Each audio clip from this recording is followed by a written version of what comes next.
Дмитрий Ананьевич Петров, полный кавалер Ордена Славы 3 степеней, участник Великой Отечественной войны, сержант, автоматчик, танкодесантник моторизированного батальона 65-й Волновахской танковой бригады 11-го танкового корпуса 1-го Украинского, 1-го Белорусского фронтов, участвовал в освобождении Украины, Белоруссии, Чехословакии, Польши, Венгрии, Германии.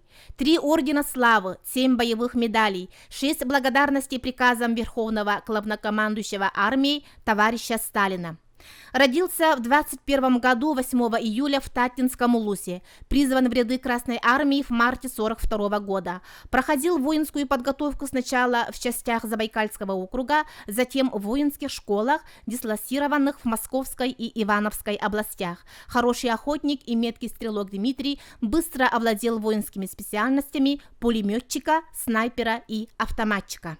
В течение марта-апреля-мая 44 года в боевых операциях под Луцком, Ровно и в других районах автоматчики разгромили бандеровские банды, очистив Украину. Группа солдат и офицеров, отличившихся при форсировании Западного Буга, была отмечена правительственными наградами.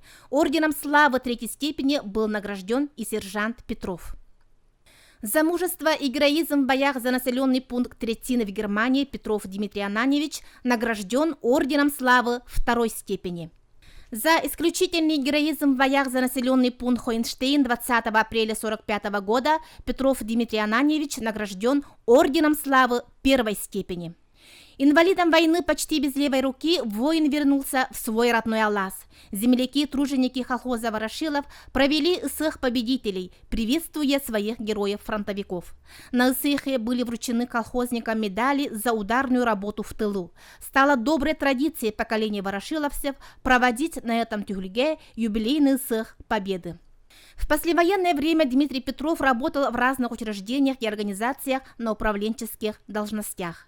Вместе с героем Советского Союза Охлопковым Федором Матвеевичем работал на военном столе, был литсотрудником районной газеты, директором музея, заведующим райпланом, директором коммунальной конторы, помощником первого секретаря райкома партии, заведующим общим отделом. В 1947 году женился на уроженке Вилюйского Улуса, родил, воспитал 3 сыновей и 3 дочерей. Генетическую память Дмитрия Ананьевича Петрова продолжают его 13 внуков и 15 правнуков. В его родном Аласе Тастах стоит скромный обелиск в виде горы.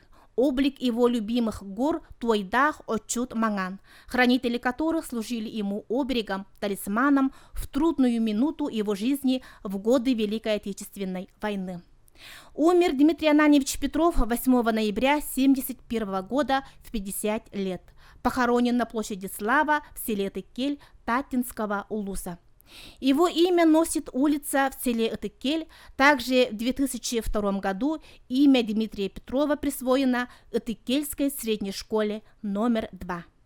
Распоряжение главы Республики Саха-Якутия от 27 августа 2019 года о столетии со дня рождения Дмитрия Ананьевича Петрова и образовании оргкомитета по проведению юбилейных мероприятий вселяет уверенность в актуальности лозунга победы «Никто не забыт, ничто не забыто».